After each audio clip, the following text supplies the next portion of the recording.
Hello! So recently been in conversation on WhatsApp, one of the group, and we were talking about bike maintenance, and in particular what kind of tools would be good to build up as a little toolbox of high quality items for you to keep at home for you doing your own maintenance. So I'm going to run through what I've got. By no means it's the perfect answer, but it's what I've built up and found has worked well for me over a few years. First thing I'd suggest is invest in a box of some type. This from Wix was 15 quid, 10 quid on special. Can be anything. Something around this size is good because it stops you accumulating a whole load of junk in it. It's quite a temptation to keep spares of every part. And if you can have something around this size, you are more likely to keep one, high quality tools in it and only the tools you need and throw out all the junk. And two, you're more likely to take this with you when you're doing your maintenance where your bike is. If you've got a massive box, and I have a bigger box in the house, it tends that it fills up with a load of stuff. You go out to do your maintenance and you've actually brought half your tools in your pocket and things rather than just bringing something that's portable. So I'll quickly run through what tools are in here. Right, so comes in two sets. So the first thing I suggest, first one I'll grab out here, a set of Allen keys or hex keys. These are really good because they're separate, they're pretty good quality, and by that I mean that the ends on them aren't going to round off, so you can trust that you can use them without damage. Second part on them, it'll be too difficult to see in the camera. One end of it though is flush square, so it's square on to the bolt you're going to use, so you get good contact.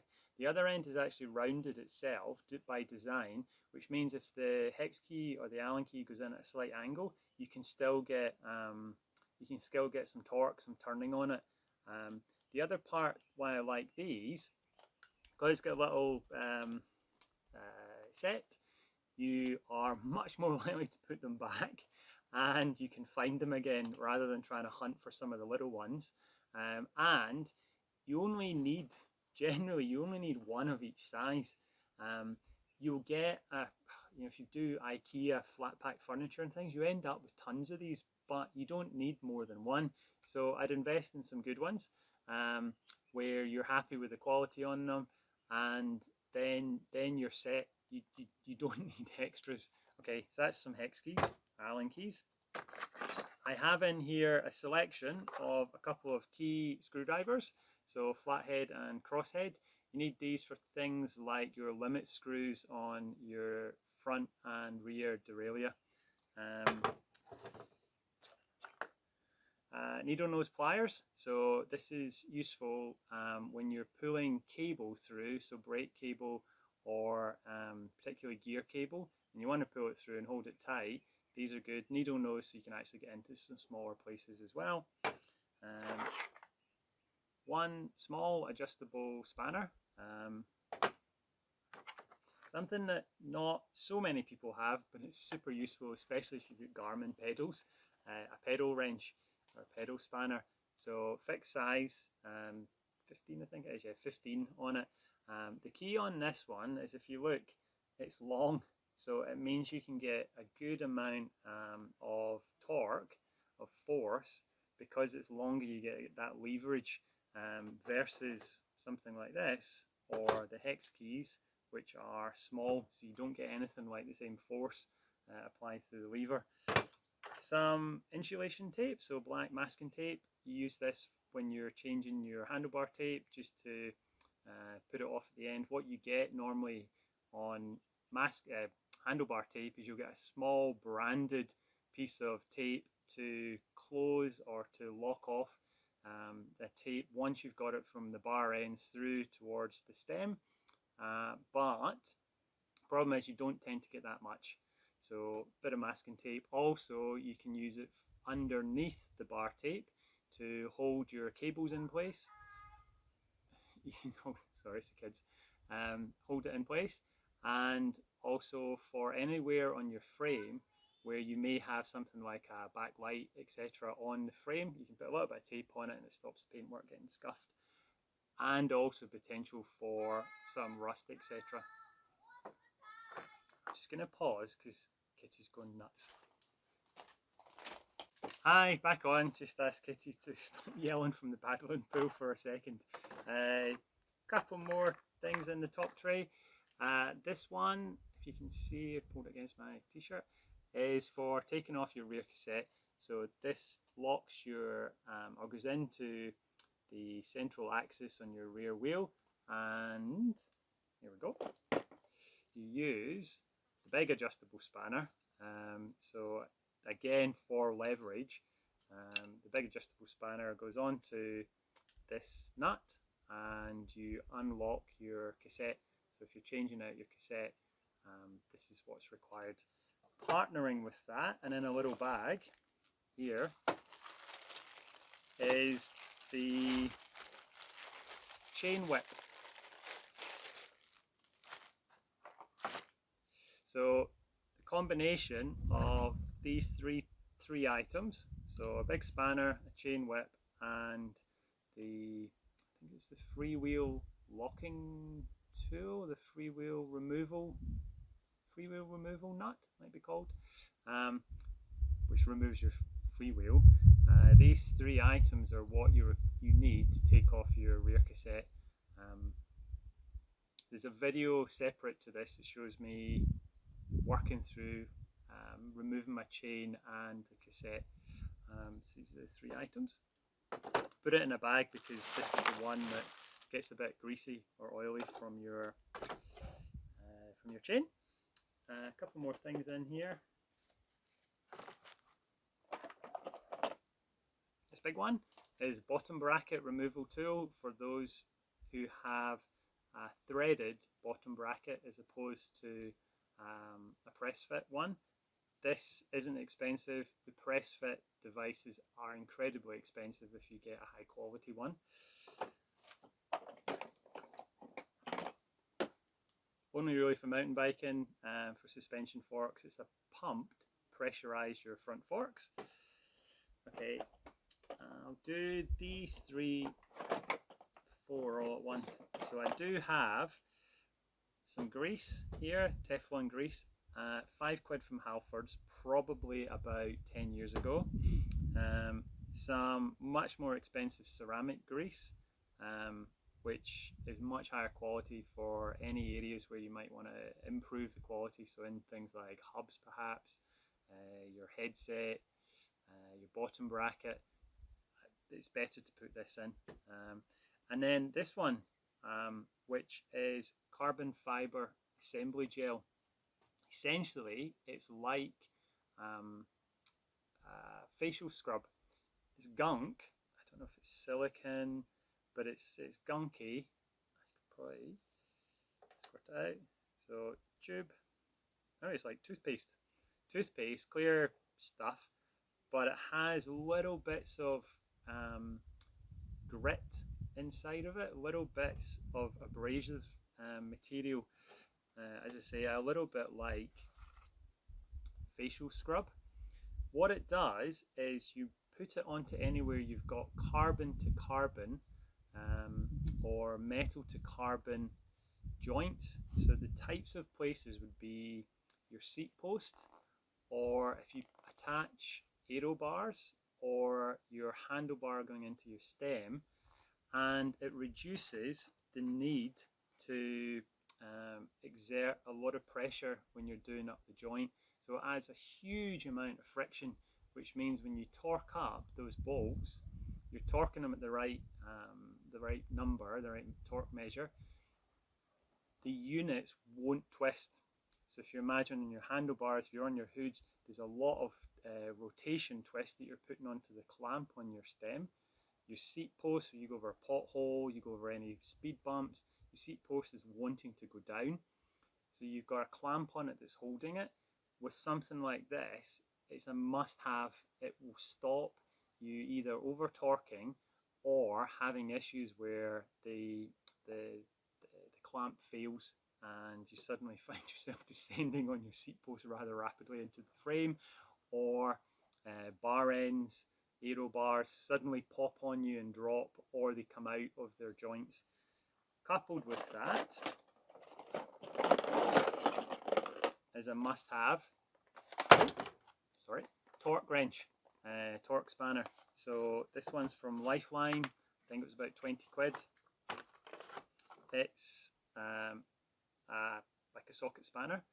You set the torque you want at one end, little viewing window to make sure you set it correctly. You attach one of the heads to it, and you torque up the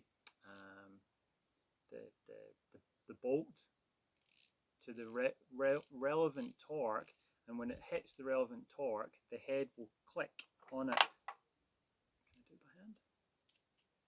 No, not strong enough to do it by hand, but it will click, and at that point you know that the torque level's been reached. Modern components, all of them will specify either on the component itself or in the manual what torque level you should be torquing things to. For most people, they under torque where it needs to be tight, and they massively over torque where it needs to be light. Light generally is if you're torquing a clamp onto something which is hollow. So again, going back to using carbon fiber paste, torquing things onto your handlebars, they're hollow. Be very careful. Make sure you get the torque level correct. So when you're torquing your stem clamp onto your handlebars, don't over torque it, because it will squeeze and it will compress your handlebars and it will deform them. If it's carbon, it will crack them, and you might hear the crack, you might not. It might be too quiet, you might be doing something at the time when you're torquing it up.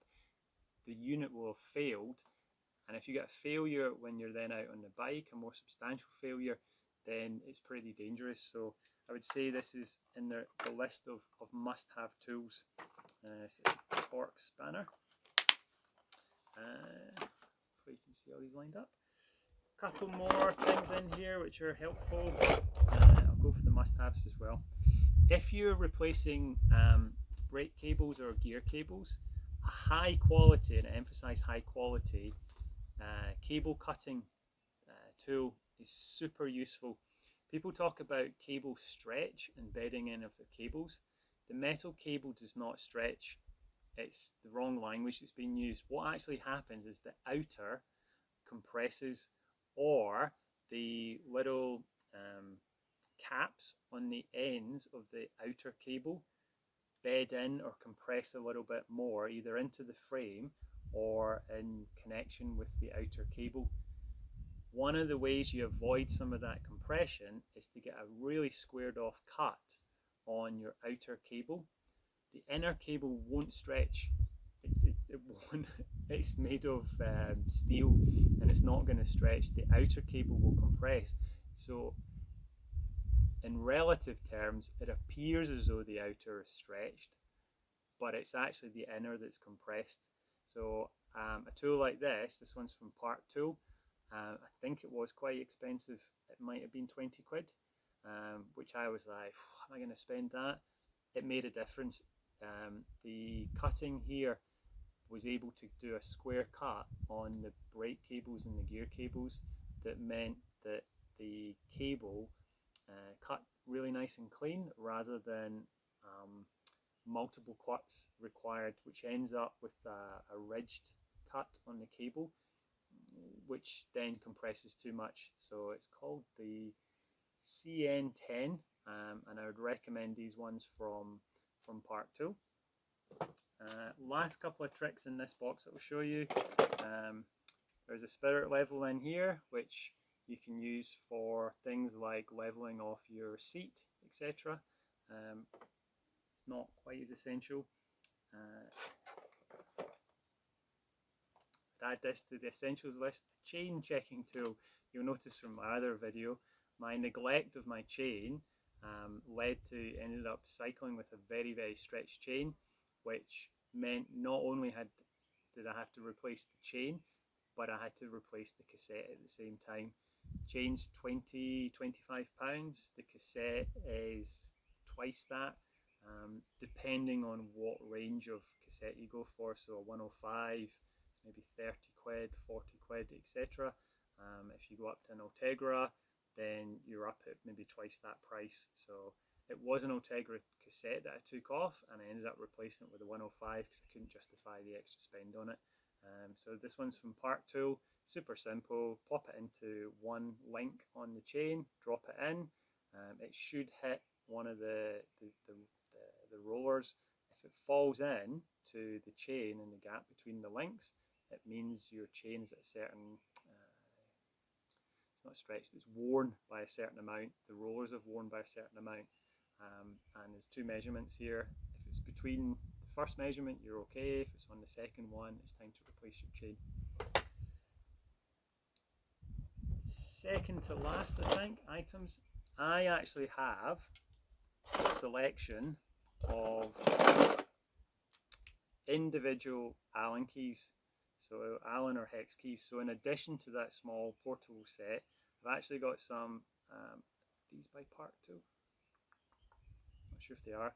So I've got some in a couple of key sizes. I bought them actually, started to buy them to get my pedals off. So a couple of pedals had really seized on. I originally bought the 8, I think, and 10 millimeter tools because I could get a whole load of leverage on the end of this, much more than I could with a smaller one. And I ended up also putting a bit of a pipe on it to get enough leverage to get the pedal off. I found them quite useful, so I had 2 of these, and then I bought 2 more. So these are 5mm and 4mm, some of the more common ones. They're super comfortable, really easy to use. You can unscrew things very quickly with them, and you get that little bit of leverage if you've got something which is stuck. Again though, for these sizes, you'll be using these to undo bolts. You'll be using your torque wrench to tighten them back up again. It's not advisable to use your torque wrench to undo bolts because it can damage the calibration on your torque wrench. That's pretty much it. We've got a tire lever here. It's a Crank Brothers one. It's quite interesting. It was someone from the Greenwich Tritons who advised me on this one. It actually protects your hands a little bit when you're popping the tire off, and then you can run this round the rim of the tire to get your tire off quite quickly. Not used that often. I have used it when I've really struggled to get a tire off because again, it's about getting leverage to get that tire off. A couple more specialized things in here. There are some cone spanners, so for different sizes of cones, and these are on your hubs, which if you want to service your own hubs, or for the kids' bikes. There's another screwdriver, and last thing, which rarely comes out, was more hex keys. I think this was given to me, and it went into this box. I very rarely use this, and I actually think this is one of the things to draw out is don't use these. They're quite awkward. Rather than buying yourself one which is you know, all of this, get yourself a set of individual ones, or get someone to buy you as a present a set like this. Much nicer to use these type of individual ones than it is to use a hulking great thing like this. It just gets in the way, it's awkward, these keep dropping down, you go to readjust it, it spin around, so it's sitting in here, but it probably shouldn't be. That's it. There's a couple more screwdrivers in there. 2 other pieces that are in here. There are a couple of, there's some oil here for the chain and some thread lock. So there are a couple of screws that I have thread locked. You might want to consider this for on the cleat on the bottom of your cycling shoes. Popping some thread lock on it, what it does is it just makes the screws less likely to undo. Shoes tend to get quite a bit of vibration on them. You're twisting your foot in and out, you're bashing your foot quite a lot. There can be a tendency for cleat screws, because also they're quite shallow threaded, you don't get many turns in them, they're pretty stumpy, they can work themselves loose, and next thing you know, you're trying to undo your shoe, and all that happens is your cleat spins, your foot moves, but there's no force to popping you out of the pedal. Either you take a tumble, or you manage to get your other foot out, or you manage to grab onto something or somebody without bringing everybody in the stack down. So some thread lock. So that's it. I would say almost all of this would be a great selection of tools to have. The one, as I say, this one, take that one away, mountain bikes, and then you don't need to double up on the Allen keys, X keys. The rest of it, and the cone spanners, the rest of it, so I would start probably with these two, torque wrench and good quality Allen keys. Then if you want to do your own chain and cassette changes, you want these guys. If you do go for the bottom bracket, and you tend not to have to service your bottom bracket yourself that often, I was actually building up a bike frame, you can grab a bottom bracket tool and pedal spanner. So you can grab some screwdrivers, normally you've got them kicking around the house, pliers you've got kicking around, and an adjustable spanner. Hope that's helpful. If you get any questions on any of these individual products, just give us a yell.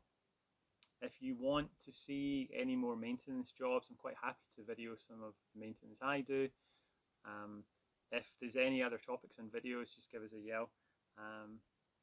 Actually, top of here, what's in here? I knew there was one more. Chain braking tool. Yeah, other stuff in there, some CO2. This, get yourself a chain breaker. So again, I'd put this down here with the chain items. Essentially, if you want to get your chain off, you pop your chain onto here and screw up the screw against one of the rollers, and it will pop the roller pin through, which allows you to separate your chain. I knew there's another one. Okay, so this guy has to go down there. That's it. You should be able to get this lot £100, £150 built up over time. So the most expensive things are going to be the torque wrench. The rest of it, it's probably 10 quid an item, 15 quid an item. Chain tools, less than that. Chain breakers, less. Allen keys are probably a bit more. These are a bit more. Screwdrivers a bit less. The box, as I say, you can get one for a tenner. You can use something else in the meantime. But yeah, you should £100, £150. Build it up over a year or so, but it's well worth the investment to get yourself able to perform your own maintenance with tools which are going to help you do it better, rather than the frustration of having the wrong tool when you're trying to do some of your own maintenance. I think that's it. Okay, hopefully this is useful. See you in the next video. Thanks everyone.